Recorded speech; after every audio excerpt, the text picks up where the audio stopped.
ओम सूर्याय नमः। दोस्तों, आज की आप इस वीडियो में पौष रविवार के व्रत की पूजा विधि और उसकी व्रत कथा का श्रवण करेंगे। तो चलिए वीडियो शुरू करते हैं। दोस्तों, पौष मास में भगवान सूर्य नारायण की पूजा अर्चना करने का विशेष महत्व बताया गया है।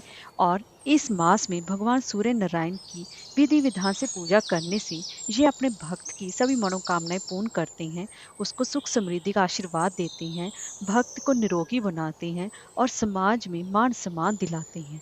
इसलिए सूर्य नारायण की पूजा अर्चना करना अत्यंत ही शुभ फलदायी माना जाता है। अगर कोई पौष के रविवार भगवान सूर्य नारायण के व्रत शुरू करना चाहता है तो ये इस दिन से व्रत भी प्रारंभ किए जाते हैं। और इस दिन अल्लूना रविवार व्रत मनाया जाता है, यानी कि अल्लूना भोजन किया जाता है। अल्लूना भोजन मतलब जिसमें नमक का सेवन नहीं किया जाता। आज के दिन सिर्फ मीठे का सेवन ही किया जाता है और सूर्य नारायण भगवान की पूजा अर्चना की जाती है। इस सूर्य नारायण भगवान की वैसे तो हमें हर रोज ही पूजा अर्चना पौष के महीने में विधि विधान से करनी चाहिए। इसके लिए आपको सुबह ब्रह्म मुहूर्त में जल्दी उठना चाहिए। अगर आप इतने जल्दी सुबह नहीं उठ पाते हैं, जब तक सूर्य उदय से पहले आपको उठ जाना चाहिए और उसके बाद आपको किसी पवित्र नदी में स्नान करना चाहिए। अगर आप किसी पवित्र नदी में स्नान नहीं कर सकते हैं तो कम से कम आपको घर में गंगा जल मिले युक्त पानी से स्नान करना चाहिए और लाल या फिर नारंगी रंग के कपड़े धारण करने चाहिए। वैसे तो आपको सूर्य नारायण भगवान की हर रोज ही पूजा अर्चना करनी चाहिए, लेकिन विशेष रूप से रविवार को अवश्य सूर्य नारायण भगवान की पूजा अर्चना करनी चाहिए। और उसके बाद आपको एक तांबे का लोटा लेना चाहिए। उसमें रौली, अक्षत और गुलाब का फूल डालकर और उसमें पानी डालकर एक लोटा जल भगवान सूर्य नारायण को, उगते हुए सूर्य नारायण को जल अर्पित करना चाहिए पूर्व दिशा की ओर। और वहां पर भगवान सूर्य नारायण को अर्घ देते समय ओम घृणी सूर्याय नमः का मंत्र का जाप करना चाहिए। और भगवान सूर्य नारायण की प्रसन्नता के लिए आप उनको धूप दीप अवश्य दिखाना चाहिए। और इसके लिए भगवान सूर्य नारायण को प्रसन्न करने के लिए सबसे सरल मंत्र है गायत्री मंत्र। जितना हो सके आपको गायत्री मंत्र का जाप करना चाहिए। वैसे तो आपको गायत्री मंत्र का 108 बार जाप करना चाहिए। अगर आप इतना नहीं कर पाते हैं तो यथा संख्या आपसे जितना हो सके आपको इस दिन पूजा अर्चना और उनका मंत्र का जाप करना चाहिए। और इस दिन भग रविवार के दिन जो कुछ काम है जो आपको नहीं करनी चाहिए। इस दिन महिलाओं को अपने बाल नहीं धोने चाहिए और इस दिन अपने घर के बने वाले खाने में आपको तेल का प्रयोग भी नहीं करना चाहिए। और इस दिन ना ही छाछ भी नहीं बनानी चाहिए। इस बात का विशेष रूप से आप ध्यान रखें। अगर आप पौष रविवार का व्रत कर रहे हैं तो अति उत्तम है। अगर आप व्रत नहीं भी कर रहे हैं तभी आप इन नियमों का पालन अवश्य ही करें और भगवान सूर्य नारायण की पूजन अर्चना अवश्य करें। वैसे तो हमें हर रोज ही सूर्य नारायण को जल अर्पण करना चाहिए। अगर आप हर रोज नहीं कर सकते हैं तो रविवार के रविवार आप जल अर्पण अवश्य ही करें और भगवान सूर्य नारायण की पूजन अर्चन अवश्य ही करें। तो दोस्तों, अब मैं आपको पौष रविवार की व्रत कथा श्रवण करवा रही हूँ। एक साहूकार था और उसे कोई भी बच्चा नहीं था।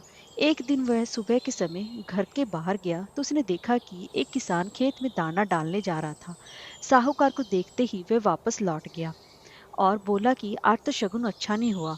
और जब साहूकार ने यह सुना तो उसका मुंह उतर गया। घर आने पर उसकी पत्नी ने पूछा कि आज क्या बात है। साहूकार ने तब सारी बात बताई तो पत्नी बोली, आज चिड़िया आई तो वो भी बोली बच्चे नहीं है तो दाना कहाँ से मिलेगा, कहकर उड़ गई। साहूकार को क्रोध आया। उसी दिन से वह सूर्य भगवान की आराधना करने लगा। 12 वर्ष बीत गए। तब सूर्य भगवान ने सोचा कि जब भी भक्त की पुकार नहीं सुनी तो भगवान को कोई भी नहीं मानेगा। तब सूर्य भगवान को उस पर दया आई और प्रकट होकर बोली, साहूकार, तेरे नसीब में बच्चा नहीं है, पर मेरे आशीर्वाद से तेरे घर एक कन्या जन्म लेगी। 9वें महीने के घर में एक कन्या ने जन्म लिया। जब नायन नहलाने आती तो कन्या हंसती मुस्कुराती। कन्या के मुस्कुराने से हीरे मोती गिरते। उन हीरे मोती को नायन लेकर चली जाती। 1.25 महीना बीत गया। तब साहूकार की पत्नी नायन से बोली, अब इसे मैं नहला दूंगी। वह जब उसे नहलाने लगी तो बच्चे की हंसने पर हीरे मोती गिरे। अब वो समझ गई कि नायन ने तो खूब हीरे मोती इकट्ठे कर लिए हैं। जब लड़की बड़ी हुई तो माँ बाप ने सोचा कि घर में धन तो बहुत है, घर जमाई रख लेते हैं।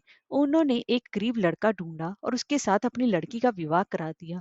माँ दिन उगते ही बेटी को उठाने जाती और उसका मुंह देखती। तब लड़की का पति बोला, अपने बीच सुबह सुबह माँ का क्या काम? तो लड़की बोली, माँ का नियम है कि वो सुबह होते ही मेरा मुंह देखती है।